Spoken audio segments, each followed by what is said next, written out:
اعوذ باللہ من الشیطان الرجیم بسم اللہ الرحمن الرحیم اللہ اعلم حیث یجعل رسالتہ وقال النبی علیہ الصلاۃ والتسلیم انا دعوت ابراہیم وبشرى عیسیٰ صدق اللہ العلی العظیم وصدق رسولہ النبی الامین الکریم ونحن علی ذلک لمن الشاہدین والشاکرین والحمد للہ رب العالمین۔ طور پر جو شمع تھا، چاند تھا ساعیر کا، نیرے فارا ہوا تم پہ کروڑوں درود۔ جس سہانی گھڑی چمکا طیبہ کا چاند، اس دل افروز ساعت پہ لاکھوں سلام۔ حضرات گرامی، اللہ رب العزت نے اپنے حبیب جناب محمد رسول اللہ صلی اللہ تعالیٰ علیہ وسلم کی ولادت کے لیے عرب میں مکہ کے اندر خاندان قریش کا انتخاب فرمایا۔ اس کی صحیح حکمت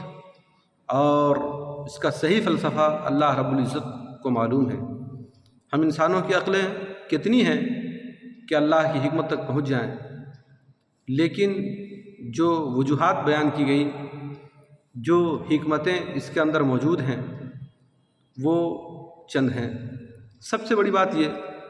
کہ واقعی اس وقت پوری دنیا کے اندر کفر تھا، شرک تھا، عناد تھا، سرکشی تھی، جہالت موجود تھی، ہر طرح کی قباحت، ہر طرح کی خرابیاں موجود تھیں۔ مکہ کے اندر بھی یہ ساری خرابیاں موجود تھیں، لیکن مکہ کے لوگوں کے اندر ایک چیز ایسی تھی کہ اگر ان کے سامنے حق آشکار ہوتا تو اس کو قبول کر لیتے تھے، اور حق اگر سامنے نہیں آتا تو اس کے لیے وہ برسر پیکار ہو جاتے اور اس آدمی کے خون بہانے کے درپے ہو جاتے تھے۔ صلح حدیبیہ کے موقع سے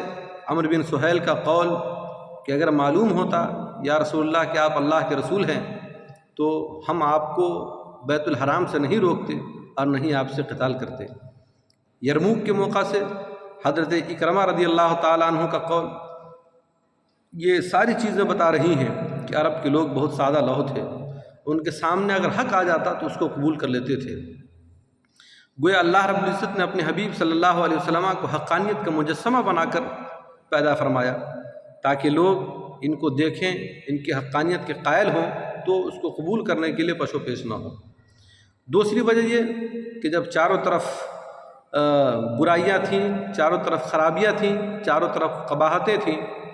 تو دنیا کی کسی دوسرے ملک میں پیدا کر دیا جاتا، لیکن مکہ کے اندر پیدا اس لیے کیا گیا کہ اس وقت جو مکہ تھا بہت تاریک ترین دور تھا، زمین کا ایسا خطہ تھا جہاں ہر قسم کی برائیاں موجود تھیں۔ اسی لیے اللہ رب العزت نے اپنے حبیب صلی اللہ علیہ وسلم کو مکہ میں پیدا فرمایا تاکہ میرا حبیب سب سے تاریک ترین خطہ میں پیدا ہوگا، لیکن ایسا نور بن کر جائے گا جن کے نور کی روشنی مکہ کو منور کر دے گی اور جن کے نور کی روشنی پوری دنیا کے اندر پھیل جائے گی۔ تیسری وجہ یہ کہ اللہ رب العزت نے اپنے حبیب صلی اللہ علیہ وسلم کو مکہ کے اندر پیدا فرمایا اس لیے کہ مکہ اور اس وقت کا جو جزیرۃ العرب ہے مکہ، اس کی کیفیت دیکھیں اور دنیا کے دوسرے ممالک کی کیفیت دیکھیں، خود عرب کے بعض حصوں کو دیکھیں، بعض پر ایران کا قبضہ تھا، بعض پر روم کا قبضہ تھا۔ گویا زمین کی کسی خطہ کو قیصر نے اپنے حصہ میں لیا تھا اور کسی کو کسریٰ نے لیا تھا، لیکن مکہ المکرمہ کا وہ خطہ ہمیشہ سے آزاد تھا۔ گویا مشیت کو یہ گوارا نہیں تھا کہ میرا حبیب صلی اللہ علیہ وسلم جس کی حکومت چاند پر ہوگی،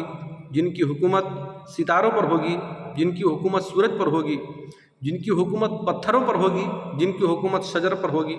جن کی حکومت انسان پر ہوگی، وہ ایک ایسے خطہ میں پیدا ہو جائے، وہ ایک ایسی جگہ پر پیدا ہو، ایک ایسے معاشرے کے اندر پیدا ہو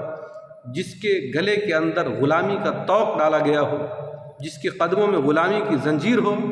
یا کم از کم جس پر غلامی کا داغ لگا ہوا ہو۔ گویا وہ خطہ آزاد تھا، اسی لیے اللہ نے اپنے حبیب صلی اللہ علیہ وسلم کو وہاں پیدا فرمایا۔ چوتھی وجہ یہ ہے کہ اللہ رب العزت نے اپنے حبیب صلی اللہ علیہ وسلم کو مکہ کے اندر اس لیے پیدا فرمایا کہ یہ وہی جگہ ہے جہاں خانہ کعبہ ہے، اور جس خانہ کعبہ کی تعمیر کے وقت سیدنا ابراہیم و اسماعیل نے دعا کیا تھا، اے اللہ انہی میں سے ربنا وابعث فیہم رسولا منہم، انہی میں سے ایک رسول کو مبعوث فرما، تو وہ رسول پیدا ہوئے مکہ کے اندر تاکہ وہ خانہ کعبہ جس کی تعمیر حضرت ابراہیم و اسماعیل علی نبینا علیہم الصلاۃ والتسلیم نے کیا تھا، اس کو توحید کے مرکز کے طور پر دنیا میں متعارف کیا جا سکے۔ ہاں آپ یہ کہہ سکتے ہیں کہ خانہ کعبہ کی حفاظت کے لیے کیا ضروری ہے کہ انسان موجود ہو؟ اللہ تعالیٰ اگر چاہے تو ابرہہ جیسے بڑے لشکر کو اپنے ابابیل کے ذریعے تباہ کر سکتا ہے، ہاں کر سکتا ہے۔ یہ خانہ کعبہ کی حفاظت اور ہے، اور توحید کے مرکز کے طور پر پوری دنیا میں متعارف کرنے کے لیے